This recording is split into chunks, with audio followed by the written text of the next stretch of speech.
This week in wrestling headlines, Team USA figured out its team for the upcoming World Championships. Plus, I'm going to give you the scoop on the two guys who were in the Olympics this summer that are returning to the NCAA. Let's stop stalling and start talking wrestling. What's going on, wrestling fans? My name is Josiah, and welcome to Fanco Wrestling for this week's wrestling headlines. And with the World Team Trials happening over the weekend, Team USA is now set for the World Championships that are going to be happening in Norway. Now, if you are questioning like why certain guys did or didn't wrestle or any of that, let me just first say a couple things. One, with this show, I'm talking about college wrestlers because Fanco Wrestling is a college wrestling-based channel. The next thing is, for some of the guys like Cal Center, they didn't wrestle over the weekend because they are secured a spot on Team USA because they medaled at the Olympics. So that's why. Now, the two guys that did secure a spot on men's freestyle team are Yianni D and Daton Fix, and man, what a weekend they did have. And if you're wondering like how you can watch all the matches, you can watch them all on Flow Wrestling. You can sign up using the link that I have down in the description. If you sign up using that link, it actually helps to support this channel at no additional cost to you. Plus, you get to see all the action from over the weekend. And the two guys, as I said, on men's freestyle team, Yianni D and Daton Fix, but there were two other guys that actually made the team on Greco, and Peyton Omania and Colton Schultz, two college wrestlers that made the team that were very impressive over the weekend. Now, as far as Daton Fix, he qualified his spot. He earned a spot on Team USA at 61 kilos, up a weight from 57 kilos, where he wrestled and actually secured a spot on the world team in the past. Now, Fix came in as the number 4 seed and won a spot at 61 kilos. He outscored his opponents 41-5, looking absolutely incredible over the weekend. I mean, it was just watching his matches, that the takedowns right to the transitions, right to, getting guys on the back for exposure. It was so darn smooth and impressive. It really seems that he has stepped it up from where he was just months ago. And another guy who stepped it up is Yianni, who I'll get to in a sec. But, I mean, Daton Fix teched Seth Gross, went on to beat the number 1 seed in Tyler Graff, and then he beat NATO, best 2 out of 3 in the challenge portion of the bracket. He beat him 8-3 and then 7-0. So what an impressive showing for Daton Fix. And then, of course, Yianni, not a packed bracket necessarily at 65 kilos. A couple guys kind of went up or went down, but Yianni stayed at 65 kilos, ended up beating out Luke Pletcher to make the finals against Joey McKenna. Now, as you see pictured here, you see Yianni just lifting up McKenna in an incredible double leg. This was one of the best shots that I think he had. It was in the first match. And that match, Yianni actually lost. He lost to McKenna in that match, who McKenna won 8-7. Then Yianni ended up firing back. A second match was pretty boring in the best 2 out of 3, but it came down to the wire when Yianni ended up beating Joey McKenna in the third match. The match didn't come down to the wire because Yianni ended up teching Joey McKenna 12-2. Wow. I mean, what incredible weekend for Yianni and for Daton Fix. And this is the Team USA officially set.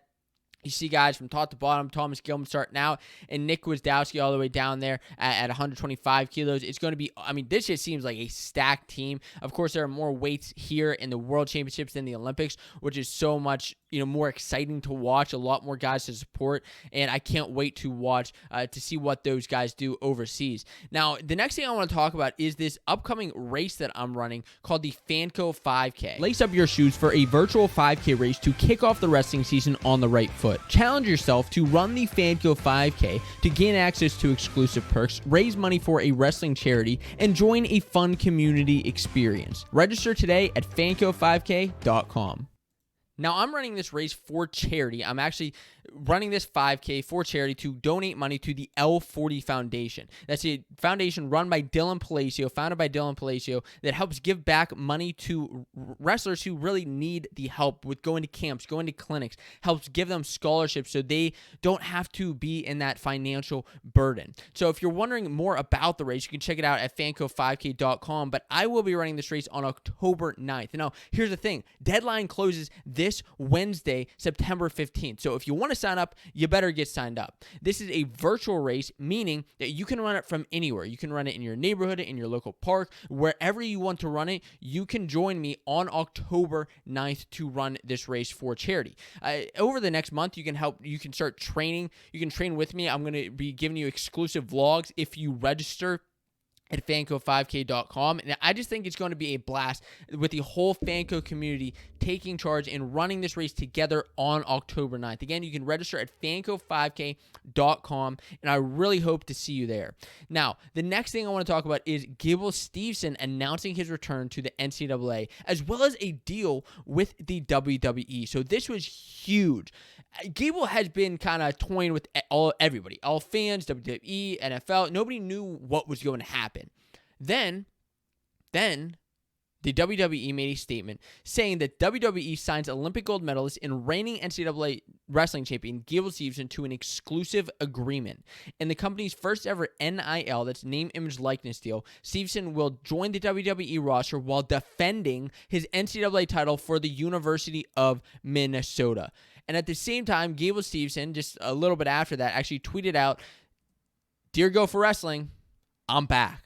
So it is official. Gable Steveson will be stepping on the mat once more. There are going to be a couple changes to the upcoming with him in the upcoming season, which I'll get to in a second. But man, this is super exciting. As I said, I mean, Gable's been just on the press circuit. This is really why he isn't wrestling in the World Championships. He hasn't had any time to train. He's been going to college football games. I remember seeing him at the Minnesota and Ohio State game where he was at at halftime. He got recognized. He was in the WWE, looking and getting recognized there. I mean, he has been all over the place on the press circuit, and now he's going to make some major bucks by coming back to wrestle in college. This is huge, not only for Minnesota fans, for Gopher fans, but for wrestling as a whole. I mean, Gable Steveson gained so many more fans from people who didn't even care about wrestling, didn't even know about wrestling, and are now maybe interested a little bit. They may not be interested in wrestling, but they're interested in Gable. And if they're interested in Gable, they're going to be interested in his wrestling career and may decide to tune in. I mean, this is just such excitement for wrestling. And the thing here is, like, this is his, third go-around at an NCAA title. I mean, he won it last year, and he's going for his second title this year. And I believe he actually still has, including next year, 2 years of eligibility left. I don't know if he's going to end up using it or not. I doubt it. I think he's probably going to go into the WWE after that point. I mean, I know it's been speculated for years and years and years that it's going to happen, but, I mean, Gable once, he got his title, he got his Olympic gold, but now it's just really securing his spot in NCAA history to be a absolute legend. Now, what's changing, as I kind of alluded to earlier? Well, he already announced that he has retired his backflip. So don't expect Gable to be doing any backflips this season. Now, the other Olympian that is returning to NCAA this year is Myles Amine. Now, Amine released a video on social media announcing his return. And there was a reporter at the NCAA's last year, as you see with his, just beat up face. I remember walking around. It was just like, that man was beat up. And he took third. Anyway, so a reporter asked him last year at NCAA. So NCAA's in Detroit in 2022. Have you considered coming back, Myles? And you kind of see him laugh, and, he didn't really have an answer at the time. Well, in the video, after his highlights are shown, the video ends with one more, "See you in Detroit." So, in his home state, Myles Amine is returning to Michigan, and he wants that title. He, of course, he was the number one seed all year last year until NCAA's, when he ended up, still as the number one seed, ended up getting beat out in the semifinals by AJ Ferrari, where he lost that match, but he still battled back for third place, and it was a lot of fun to watch him. And considering he is an Olympian, it's going to be even more fun, I think, to watch him. He is also a four-time All-American, placing fourth, third, and this seems like this might be his year to actually get on the top of the stand.